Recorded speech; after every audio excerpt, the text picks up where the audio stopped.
Porta Adentro leva-nos esta semana ao coração de Alfama, mais precisamente a um edifício do século XVII, cuidadosamente remodelado, e onde se encontram as instalações do coletivo Multimédia PERV, um coletivo que tem também a seu cargo o projeto artístico PERV Galeria e a Casa da Liberdade Mário Cesarini. PERV realiza exposições de arte moderna e contemporânea desde o ano 2000.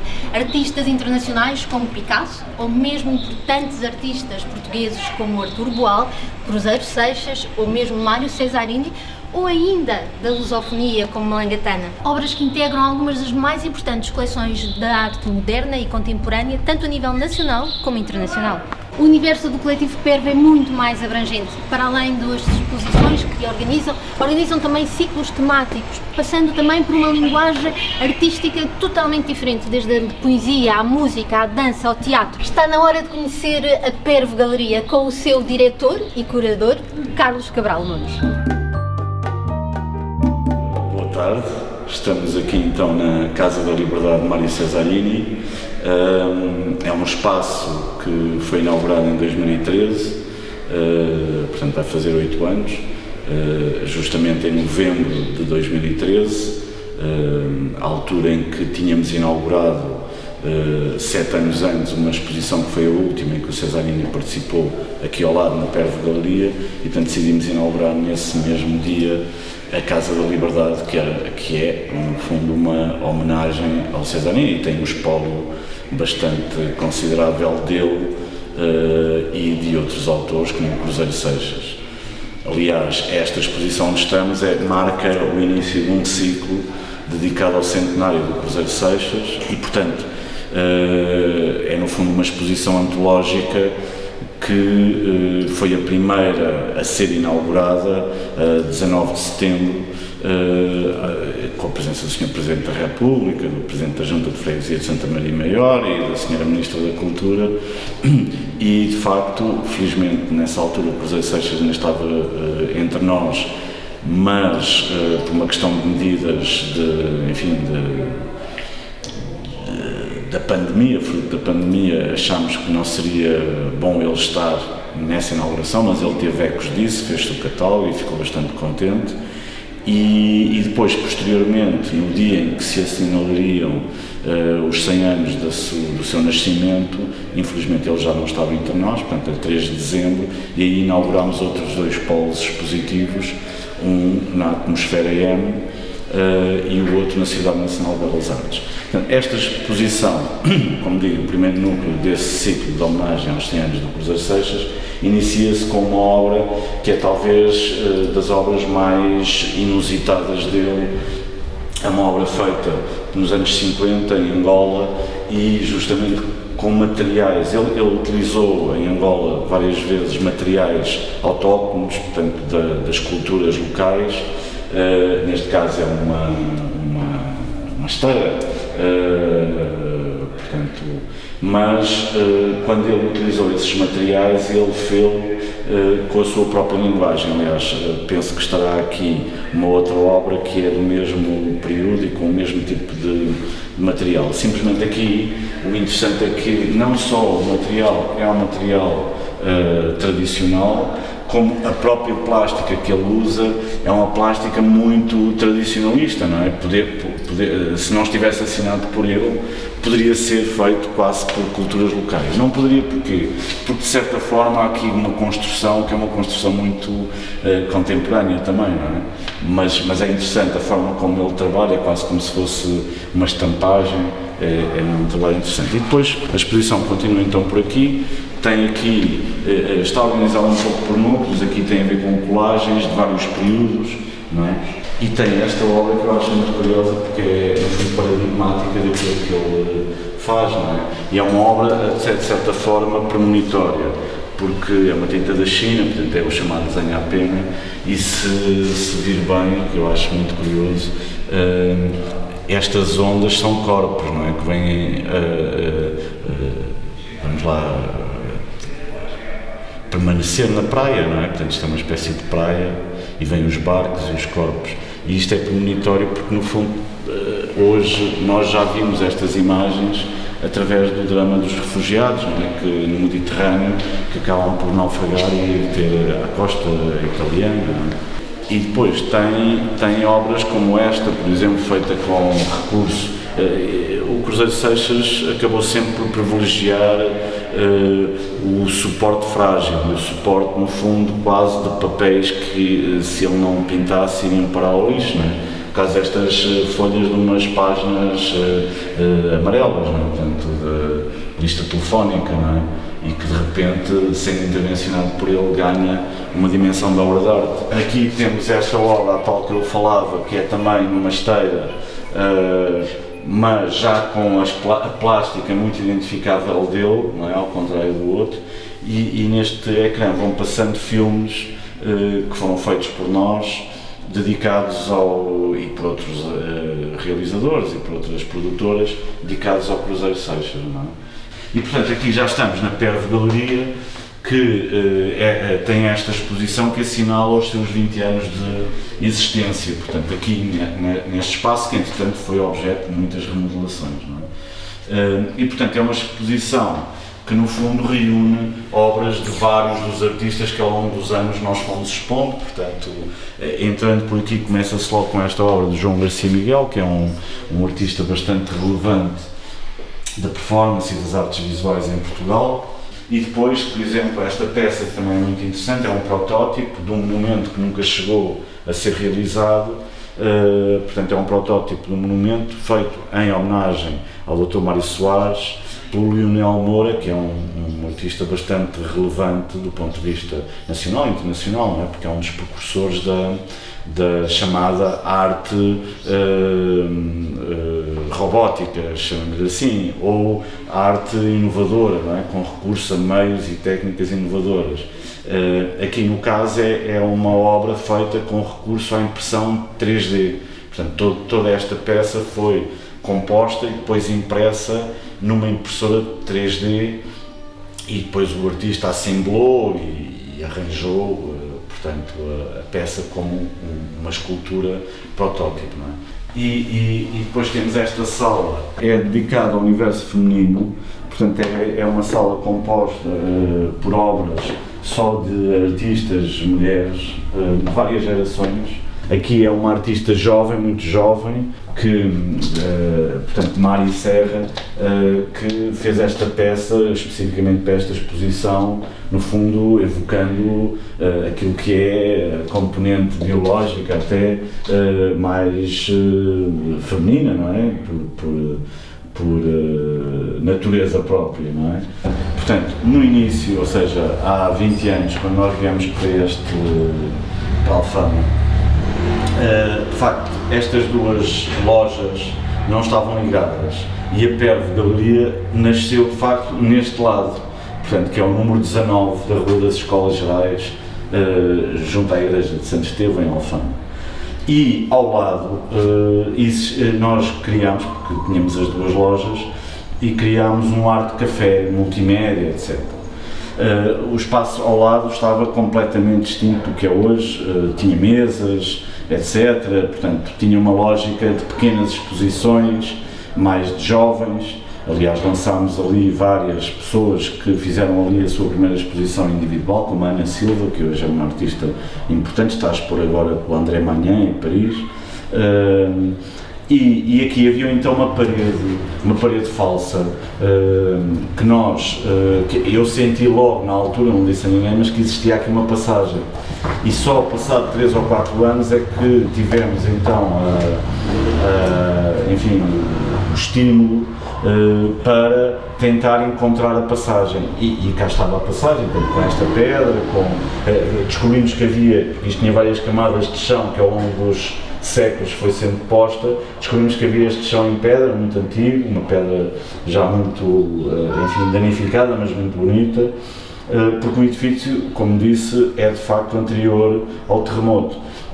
E tinha então uns tijolos também do século XIX, portanto, que faziam uma espécie de puzzle, encaixavam uns nos outros, e uma moeda que datava a obra, portanto, porque eles na altura faziam assim, punham uma moeda mais ou menos perto daquele ano para datar a obra, não é? Aquela obra é sobre as marchas de Alfama, uma exposição, aliás, há aqui várias obras estas do José Chandel feitas sobre as marchas de Alfama e aquela também, numa lógica de, isto foi um convite que nos foi feito na altura, de interpretar contemporaneamente aquilo que é uma cultura popular do sítio onde estamos, que é no fundo, as marchas de Alfama são o ex-libris do próprio bairro, não é? Portanto, são as marchas mais vencedoras e mais conhecidas, não é? Aqui esta obra é uma obra também bastante referencial, porque é da Teresa Balté, e é uma artista que esteve incógnita, chamamos assim, da história da arte durante décadas e que nós revelámos há uns poucos anos aqui na galeria com uma exposição antológica e que tinha obras justamente desse período, que é o período mais importante dela, que é 1968, em que ela fez uma sabática, porque ela era professora catedrática, para se dedicar à pintura, e são obras de facto extraordinárias, de tal maneira que a Frieze Masters em Londres, o ano passado, escolheu-a para dedicar um spotlight na feira, que teve que acontecer depois em formato online por causa da pandemia, mas ainda assim é a primeira artista portuguesa a ser objeto de um spotlight na Frieze Masters em Londres. Não é? E depois aqui, lá está, sobre as marchas de Alfama, esta é uma obra minha, feita por mim. Aqui estão duas obras que considero interessantes e de certa maneira importantes aqui no âmbito da coleção que temos, porque nós temos a PERV Galeria Casa da Liberdade, tem a coleção Lusofonias, que tem sido apresentada em vários países, etc., e que faz uma espécie de perspectiva, traça uma perspectiva sobre a arte moderna e contemporânea portuguesa, portanto, um século de produção, não é? Portuguesa e de língua portuguesa, ou seja, Portugal, dos PALOP, e também um pouco do Brasil e alguns pontos com a Índia, etc. E, portanto, esta obra é de Vítor Brauner e está na coleção porque o Cesarini, cuja obra, uma das obras está ali, na altura quis muito que nós tentássemos ter esta obra na coleção, porque ainda por cima ela é feita em 1948, no ano em que o Cesarini esteve em Paris e conheceu Vítor Brauner. E aquela pintura do Cesarini é do mesmo ano, portanto, elas dialogam ali. Aqui é do Artur Boal e é uma obra dos anos 70, no período em que ele viveu em Alfama. E é curioso porque é uma obra toda ela à volta do amor e da paixão e de um certo erotismo também, e é bastante interessante. E depois tem a parte das esculturas, não é? Este é do João Ribeiro, um autor também bastante interessante. Esta pecinha é do Mário Cesarini, assim como esta, que é o Fernando Pessoa Ocultista. Este é do Javier Félix, da Colômbia, que é do Vítor Rua, e aqui é uma parte mais de cadáver exquis, são vários autores, o Zíngaro, o João Ribeiro, o Fernando de Grade, não sei se neste também participou o Manuel João Vieira, mas portanto, nós fomos promovendo um diálogo de artistas. Aqui é do Alberto Pimenta, um autor também muito importante, não é? Uma obra de 1990. E aqui temos então do Valdemar Dória, um artista de São Tomé e Príncipe que vive em Portugal, portanto isto são no fundo retratos emocionais daquilo que ele vai vendo, das pessoas e dos sítios que ele vai vendo em Lisboa. E esta obra é bastante significativa do Pancho Guedes, que é o grande arquiteto português, que desenvolve a obra em África nos anos 60, sobretudo, e 70, e anos 50 também, e que no fundo é o precursor de um certo modernismo com expressão em África, não é? E aqui temos então uma obra, a de baixo é minha, tem uma componente sonora também, mas portanto só está aqui, digo só, porque normalmente o trabalho que desenvolvo é um trabalho feito por uma questão própria, aquilo que eu chamo uma necessidade individual de expressão, e que tenho há muitos anos. mas portanto não é aquilo que desenvolvo não tem por objetivo sequer a questão da exposição, portanto, tem outro tipo de necessidades, mas o Cesarini, de quem eu fui amigo e que nós começámos a expor desde o início da galeria, portanto há 20 anos, a certa altura disse-me que eu só podia expor as coisas dele que nós tínhamos em exposições coletivas se expusesse também obras feitas por mim, e portanto eu aceitei e mantive sempre que ponho obras de Cesarini acabo por pôr também obras minhas, porque ele conhecia o que eu desenvolvia. Aliás, ele esteve na primeira exposição individual que eu fiz e quis ficar com algumas obras, etc. E portanto aqui tem uma obra dele que é uma obra feita com duas joias, com base em duas joias que ele tinha realizado quando aprendeu o ofício de orivesaria e joalharia com o pai. Portanto, teria 15 anos, e foram duas joias que ele conservou, e depois, muito mais tarde, já para o fim da vida, fez esta composição juntando as duas joias que ele tinha composto, não é? E portanto, pronto, acaba por estar aqui uma peça dele e uma minha. Nesta última sala temos então à volta, estas telas pequeninas são do Ricardo Cochise e foram também feitas como instalação para a tal exposição de reflexão sobre a questão das marchas. Portanto, ele chamou-lhe uma série Marchantes, e depois aqui tem uma obra do António Paulo Tomás da exposição de 1949 dos surrealistas.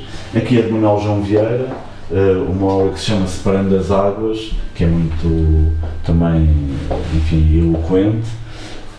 Novamente, o Leonel Moura, outra escultura feita, neste caso o processo é diferente, portanto, a peça é impressa também em 3D, mas do molde, portanto isto é um projeto de escultura para o Eduardo Lourenço, do molde dessa peça ele faz então um bronze, portanto, e é uma estátua para Eduardo Lourenço, no fundo, não é? E aqui, por fim, do Javier Félix, artista colombiano, portanto uma obra, uma assemblagem que se chama Identity 2, e é muito, para mim, muito interessante, porque joga com vários referenciais da cultura sul-americana, mas depois também das vivências dele em Espanha, etc. E é uma peça que no fundo termina a exposição. O final da visita é aqui, de facto, na cobertura da Casa da Liberdade de Mário Cesarini, que, se tudo correr bem, será objeto de uma remodelação em breve, e talvez num futuro próximo possa permitir visitas também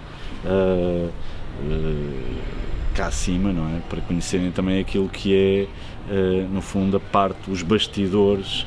Tem aqui os pisos intermédios, que são os bastidores, portanto, da galeria, das nossas instituições. No fundo, toda a parte operacional e de produção é realizada no interior do edifício, deste edifício que é mais de escritórios, chamamos assim, de acervos, e aqui depois tem esta pequena cobertura que, pronto, tem esta vista, não é? E pronto, e fica o convite para nos visitarem.